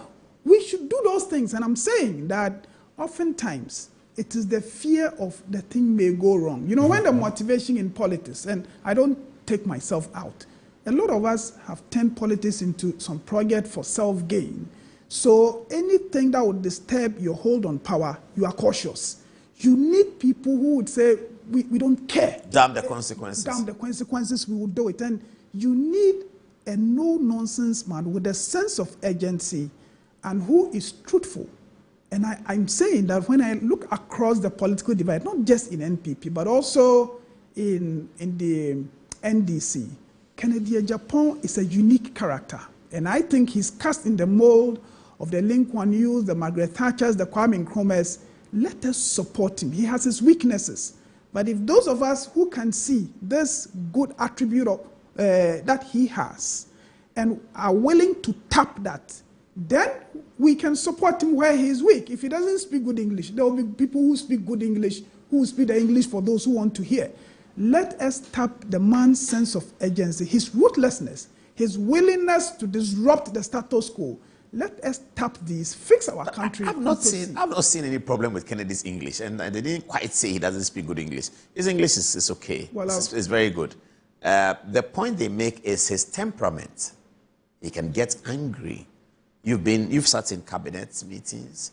You've worked with President Kufuor. You've worked with President Akufo-Addo. So when you come out to tell us that you need a president who has a sense of urgency, we are both happy and worried because you know what you saw when you went in there. And many of us, so it means you must have identified this as a problem. It is. And you think that Kennedy will fix this problem that you may have identified among these huge, significant figures that you have gotten the opportunity to get close to. But the point then is temperament, which is always very important for a president. They don't think he speaks bad English. They think he speaks very good English. But they think that he'll get angry. He'll slap somebody. Get angry. He gets angry. You sack somebody. And he can sack 3 people at the same time. You sack somebody. You sack somebody. Donald Trump did that the first time. This time he's not doing that. You've not seen him sacking as many as he did the first time. So the temperament is a concern. If it is a problem, it's not an insurmountable problem. How do you relate to that as a senior aide, senior advisor, supporter of Kennedy Agyapong? Temperament. First, my point is that the man who has been able to build businesses, all right, who has a good media house, just as we have here, the man who has factories, who has provided jobs for many people, I think it is problematic for anybody to sound as though he has the kind of temperament that cannot build a business or that cannot do this. That's the first point. But the second is this. You see, there's an account saying that Brebo Biano Bonyono Ebataho. That is to say, wherever you have some good stuff, you might have some setback around it. Kennedy Agyapong's character, the assertive, ruthless character that I admire, that I think the country needs where we are now, of course, will come with its excesses. My prayer is that as people continue to complain about these, he can control those excesses. But look, if you give me the choice between an assertive man with a sense of urgency willing to fix the problems of this country, all right, who may not have the finesse and all the things that we associate with leadership. If he can fix the problems and create jobs for our youth, I would rather have such a leader than to say that I want a calm, temperamented person who is timid in the face of problems, who think that politics is you come, you scratch the surface of problems, you leave the country and you say the country can take care of itself. And I would always choose the former. And I'm saying that Kennedy Agyapong's excesses in respect of his temperament would need to attract the criticisms from people like you and all those who do that. That is okay. I hope, as I'm beginning to see, that he himself would respond to those criticisms. But for Christ's sake, let us be careful the way we tell the man to calm down. And if he calms down beyond a certain point, he will just become like the other politicians, get into government, scratch the surface of problems. Whatever advice we give him, let us maintain the Kennedy, the ruthless, assertive Kennedy, because the problems of this country would require a certain kind of character. Let us not throw the baby away with the wash water. That's interesting. So you think those weaknesses can be managed and that they are not fatal? They are not fatal. They don't get in the way of the main business. The main business of fixing this fixing this country. Well, if you do something wrong, but I want President Kennedy Agyapong to have the kind of temperament that his ministers, when they are about to do what they know is not right, would remember that this is my president. If he gets to know, he might even insult me in the media. So let me be careful. We have come to a point where we need that because we have realized that the traditional deterrent for wrongdoing, if you look at the Auditor General's report about irregularities, they are not helping. So maybe it will take a madman to fix the system and to disinfect. I think the political environment, the public sector will have to be disinfected. And if it turns out that the man who is disinfecting it insults one or twice, it's not fatal. I think Kennedy's main character, the assertiveness, the boldness to confront what is wrong, is what we need as a country. And I ask the delegates and Ghanaians listening to me that let's give this man the chance so that Ghana would have tried something different, because we know that the kind of leaders we have been having in the past, the gentlemen, the good, the well-temperamented people, we've realized that they don't bring anything. Let us do something different, and I'm sure the outcomes will be much better than we have known in the past. A prophet sends me a text and says, Paul, good evening. The gap in the NPP primaries I saw is so wide that I don't think the campaign should generate the heat it is generating. The difference between the winner and the second place is over 50%. And I know this will change. This will not change until someone turns water into wine. May the Lord help all of us. Hey, that's very, very interesting. This one says, good evening, Paul. The guy in your studio is brilliant. He's not the guy. He's a member of parliament for Boise West. He's called Kweku Kwarteng. Another one from Master Planner Junior in Kintampo says, Kweku Kwarteng, well done. Your campaign for your candidate devoid of insults. I'm a strong supporter of Dr. Bawumia, but I must confess, he has really delivered well. If all Ken speakers speak like the way he has spoken, like by now they've convinced so many delegates, he has come in late. Ayeka, Bawumia all the way. Number 3 on the ballot. Well,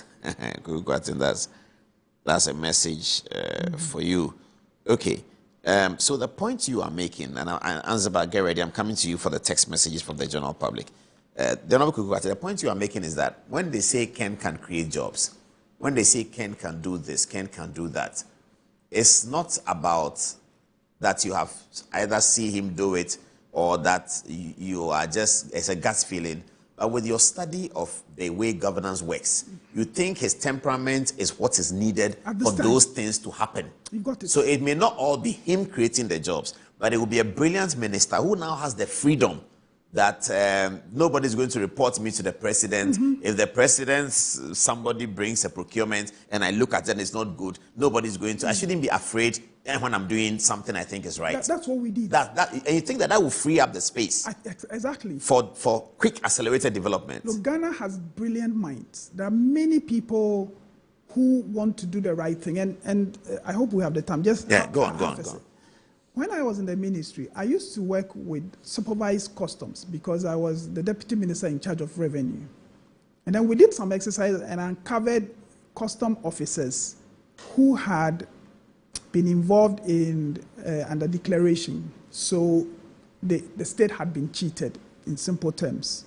And then we attempted to punish them. There were over 200.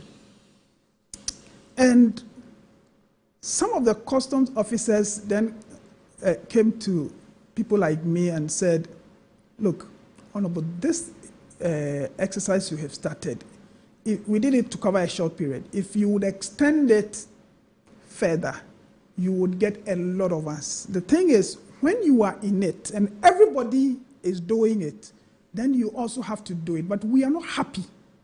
If only we are confident that you, the politicians, and everybody will do the right thing, we are all happy to support the development of our country. There are many people who do wrong things because they just think, look, everybody is out for themselves, so let me also take what I can get. Immediately, a clear vision is articulated, and people trust that the leaders of that vision mean well, and that if you do the right things, you would be the hero. Trust me, Ghanaians would build this country. What has been lacking, in my respectful view, is the political leadership. Dishonesty mixed with timidity, mixed with a sense of, let me do what I can and leave the system, a sense of the system would not the system no go be anyway. So don't bother. All those things have combined to gradually send Ghana into the ditch we are seeing us go into. I think Kennedy Agyapong is a disruptor. I want him to disrupt that completely. And definitely something good would come out of that. We'll begin to see a new culture. I want to see that before I die. And in the past, when I have said this, people say, but you've also been part of the system. You've been in parliament for now 13 years, and you're part of the system. Of course I am. But the thing is, when you are leading your life in a certain way, and at some point you just realize that the things I have been doing are not helping me. There's nothing wrong with changing course and say this is where we draw the line. Kennedy Agyapong has expressed that desire, and I think we should all give him the support so that the wrongs of the past could all be corrected. At least if we cannot correct all of them, some of them can be corrected, because where we are going into a ditch. That's very interesting. Now, in the delegates' votes on Saturday, did you support Dr. Bawumia the first time? Yes, I did. You did. So you are one of those who supported Dr. Bawumia. But Kennedy was there the first time. That's an interesting question. Kennedy was on the ballot. You didn't know all this about him? Two things. Kennedy came into that race late. But he came in anyway. But when he came, by the time he came, some of us had committed to support Dr. Madu Bawumia. We had been called into inner circle meetings. You understand so much about his campaign. And then Kennedy steps So you were whipped into line? Not whipped, but Kennedy steps in. Kennedy himself at the time was supporting Dr. Bawumia until at some point he just decided that, look, I'm not sure I'm going to get what I want to see in politics with him, so I'm going my way. At that point, I considered that we had pledged our support to Dr. Mahmoud Bawumia. He had trusted us. He has revealed aspects of his campaign to us. And I think it would have sounded a bit like a betrayal if we had said that, well, we are abandoning him. I think whilst we relate in politics, we should also demonstrate faithfulness. And I want Kennedy himself to know that if Kuku Watson says he's supporting me, I'm confident that he's not going to abandon midstream if something else comes up. So we supported Dr. Mahmoud Bawumia. But the second too is, look, NPP, we had a question to answer in the 2023 primaries. Aliu, former Vice President Aliu, wanted to be president. Many of us just believe that even though we wanted to correct this impression that NPP would always be led by an Akan into the main election, we thought Aliu just did not have what it takes, because not only do we want to demonstrate the national character of our party, we also want competent people who have the attributes to make them good presidents. So former Vice President Aliu didn't win. Now, in Dr. Mahmoud Bawumia, we had a character that, as you yourself have indicated earlier, he had all the attributes of the things we have been taught to associate with our leaders. Leadership, yeah. He speaks well, he dresses well, and all those things.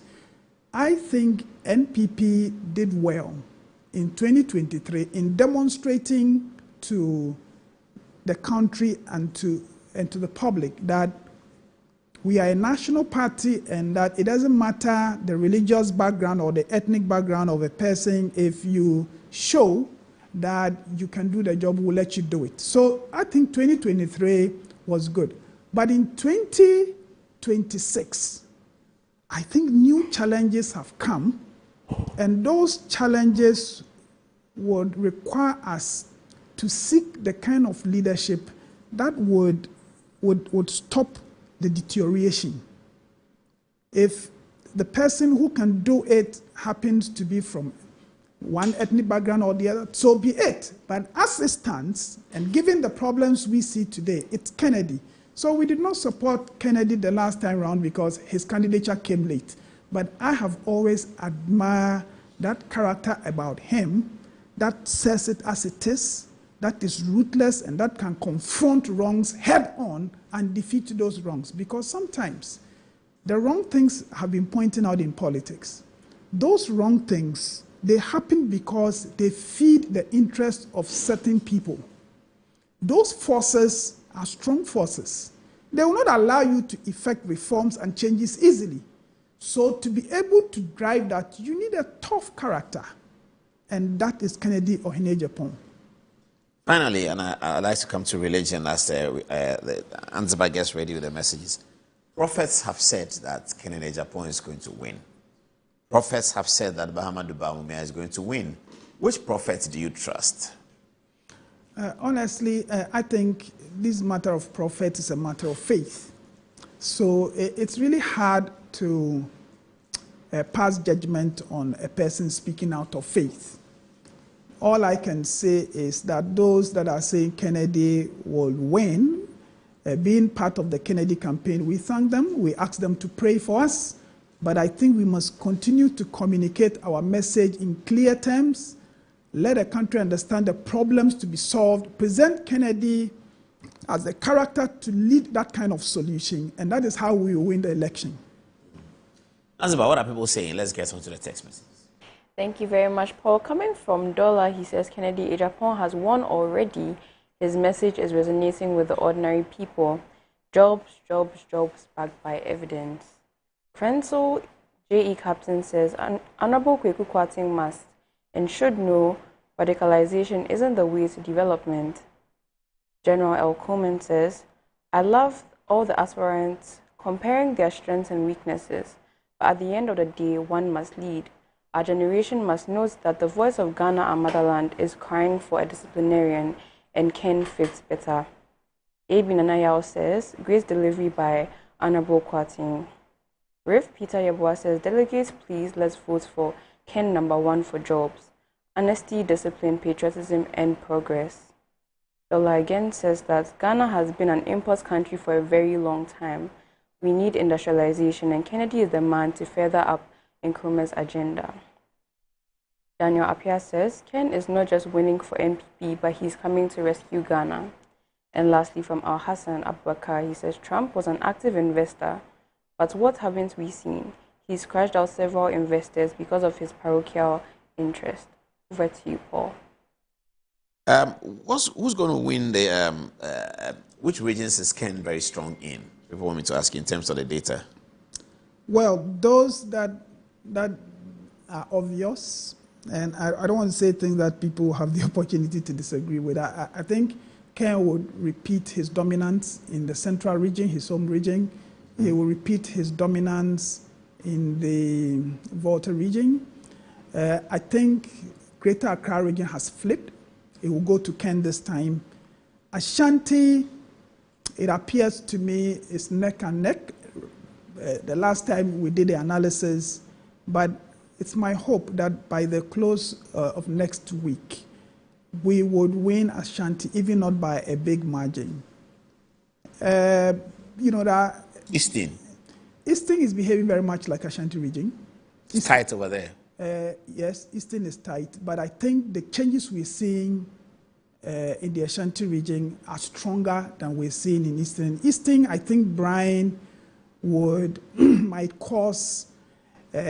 get into the pattern a little bit different from what we saw the last time round. But Western, North Ahafo, Ken will pick those seats. And look, there are areas in the northern parts of the country that will produce some surprising outcomes. Areas in the northern parts of the country.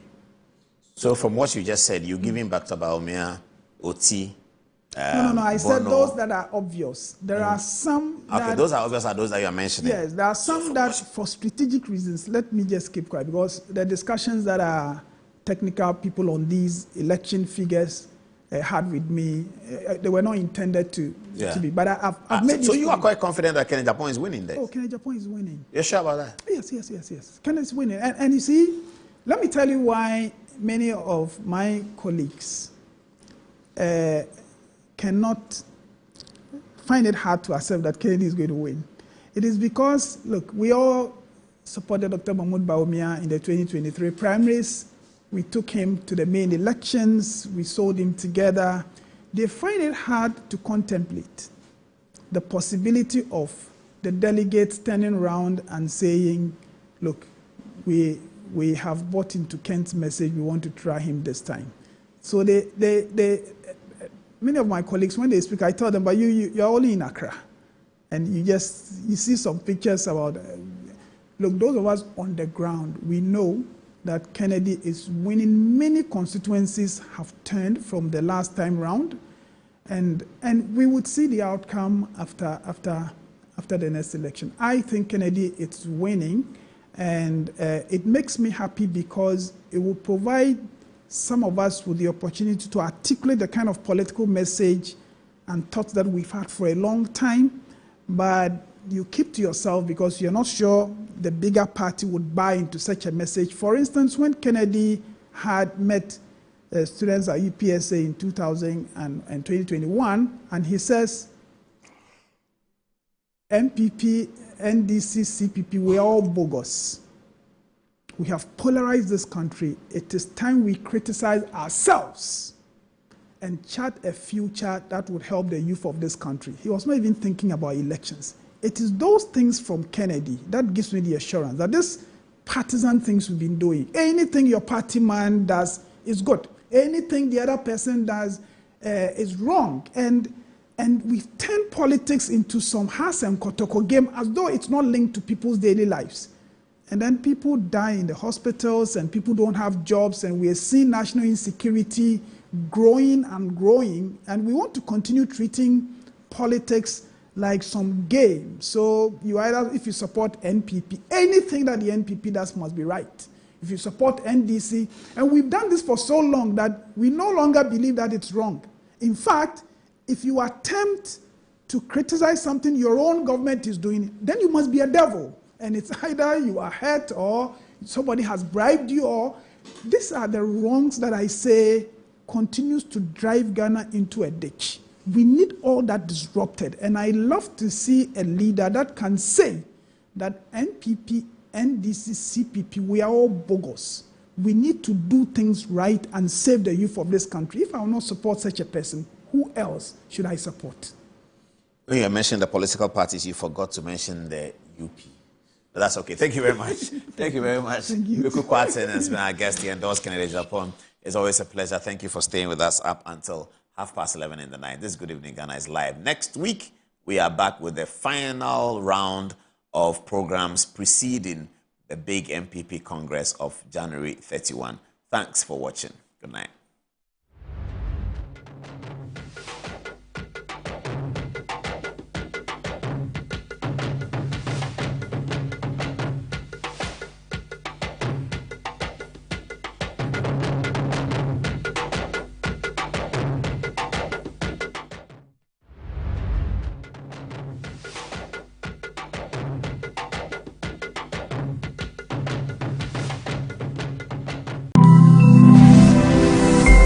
Metro TV, insightful and inspiring moments.